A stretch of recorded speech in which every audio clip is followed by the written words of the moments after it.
Michael, I'm not sure if it was not a chance or anything he can do. There was something you said along the lines of, there's nothing much Trump can do to turn this around for himself right now. We're looking at what, 99, 98 days until election day. We see you in the middle of all this. So, I mean, even when it comes to the conventions and the setup of where they're gonna do this and how much energy and excitement those things usually generate, and also policy wise, and then even just as simple as, I'm gonna wear a mask now. What do those things do? They're gonna have great effect. All of it is. When I see a poll that shows that the president that has a negative rating, where half of the people in the country, 50% of the people, under no circumstances will vote for him, and 37% of the people under no circumstances will vote for Joe Biden, that 13% spread is too small a group of Americans to sway this electorate for the president, if that's an accurate poll. So I think that at this point, there's no place for the president to turn. Meaning, is there a state that he can go to? No. Is there an issue on which he can capitalize? Unless there is a vaccine, and I don't think in under 100 days we're going to find out about a vaccine. I don't think that can happen. And I'm not even talking about any kind of the illegal business that I am sure is going to be endeavored in by the president or his supporters, in terms of mail-in balloting, in terms of counting the vote, in terms of keeping people away from the polls or their ballots away from the mailbox. I think that stuff is not even part of this part of the conversation. I just think that the only thing that can sink the ship of the Democrats right now are horrible performances at the debate by Joe Biden, where people who have come to him from the left and people who have returned to the Democratic Party after having voted for Donald Trump or voted against Hillary Clinton in 2016 are uncomfortable with voting for Joe Biden for some reason. I don't expect that's going to happen, but I think a catastrophic showing by Joe Biden in whatever debates look like would be terrible. I don't think that's going to happen. He held his own in the 12 and 20 person debates that we saw in the spring and fall of last year. And I think when you saw him in the one-on-one debate with Bernie Sanders, which is the thing to liken most to what he's going to be going through with Donald Trump, he actually did, I thought, pretty well. So I'm not concerned about it, but I don't think Donald Trump proactively can do anything to win the election. Well, Michael is so good on the numbers, first of all, laying it out in such a way as to suggest what seems clear, which is that this is a gap that that Trump can't close legitimately.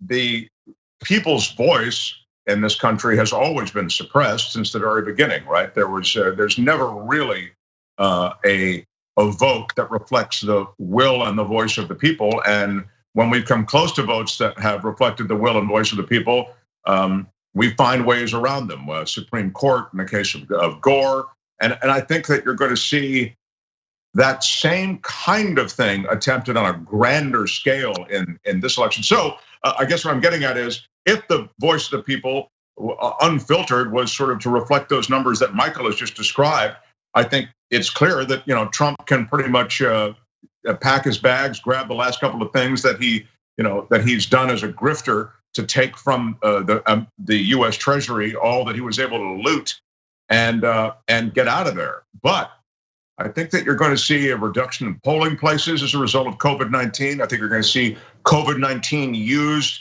to excuse a number of things, including putting troops on the street.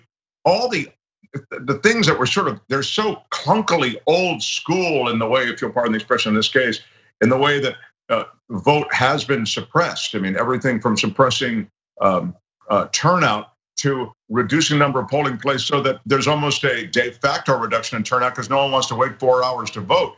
These are things that really do have an effect on results. So you take that, you throw in a dash of meddling from Russians, Chinese, even the method by which there is a voting being done in the is it the Diebold? Is that what that's one company and companies like it in various states around the country. You begin to see how these votes can be manipulated electronically. They can be virtually, and so I'm suggesting that when you put all of that together, none of that has to do with the people's voice. All of that has to do with manipulation. That's how Trump wins and sends this to some kind of situation that might be adjudicated by Supreme Court or other. I think that's how this goes down. I mean, hard to disagree with the possibility that could happen. And these are times unlike any others. I answered Jayar's question from the standpoint of, if this were an election like whatever a regular election in America is, that also does have the irregularities and the suppression and the ballots and all the question marks that are not punctuated by a president who wants to sort of militarize those issues in a way that gets him a second term. Absolutely. I was answering it from the standpoint of, is there anything Trump can do other than that? I also don't think it's going to be close.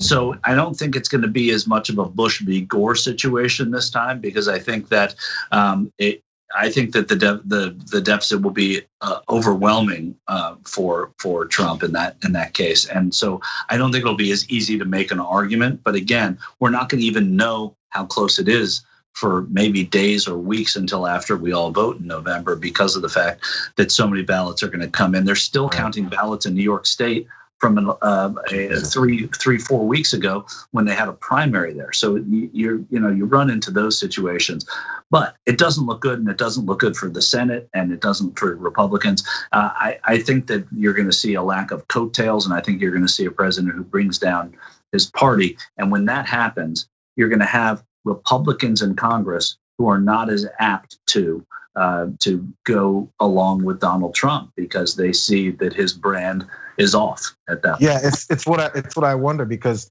when it comes to someone like Bush, who was a pretty horrific president, he had people that still liked him as a person, no matter what he was doing. There's many people, like there's this dynamic of people who were working with and for Trump, that the reason that they're doing it is for their own self-gain, for their own power, and honestly out of fear of retaliation from what he'll do if they actually speak their mind that any way differs from what we did. Yeah. We've seen it. We saw it with Justin Amash. We see it with Mitt Romney, and he doesn't even really, honestly, in my opinion, doesn't waver that much from him. All you need to have is 1 to 2 to 3, count on one hand, disagreements with him, and it's over for you. Look, Liz Cheney had 2 disagreements with him, and then they're just trying to get ousted out of any kind of leadership position that she could potentially have within the party. So the dynamics for supporting him, I think, can very easily be one of those secret type of things. Republicans will say, "Oh, we love him, we love him, we love him," and then go to the ballot box and vote against it, because what they would like is for him to not be a burden on them anymore. And they see how he's dragging them down, as you pointed out, Michael. So I just don't know if there's anything like, again, I was talking about the Mac, is this those types of things that he would try to do that would get them to go, oh, maybe he's coming around, because they can't wait for him to come around. They can support another Republican and still be on board. But there's a second part about it. There's criticisms from Joe Biden that he's not doing enough.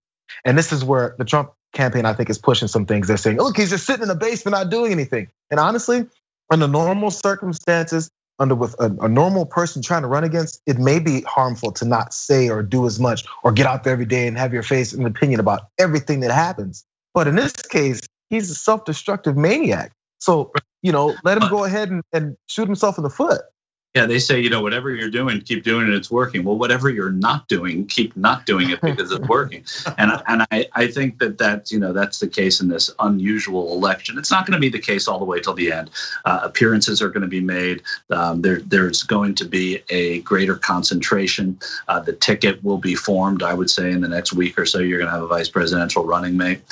There are going to be things that come up that hurt the Democrats, that hurt the Biden ticket. But Donald Trump has to do something that helps his cause, and there's no real place for him to turn to do that. Nothing is working, and I think if I were advising him, I wouldn't be telling him to do what he's doing in terms of trying to continue to appeal to his base. There are a lot of voters who voted for him who never had voted for a Republican or hadn't for a very long time, maybe since Reagan, who left because they didn't like Hillary Clinton. He's just letting them go.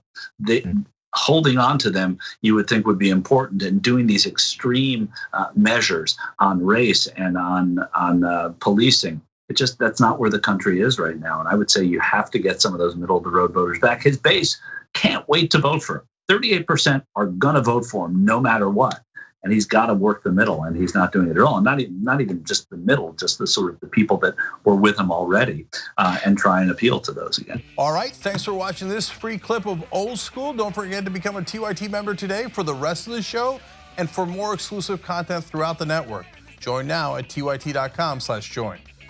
We found television's best kept secret.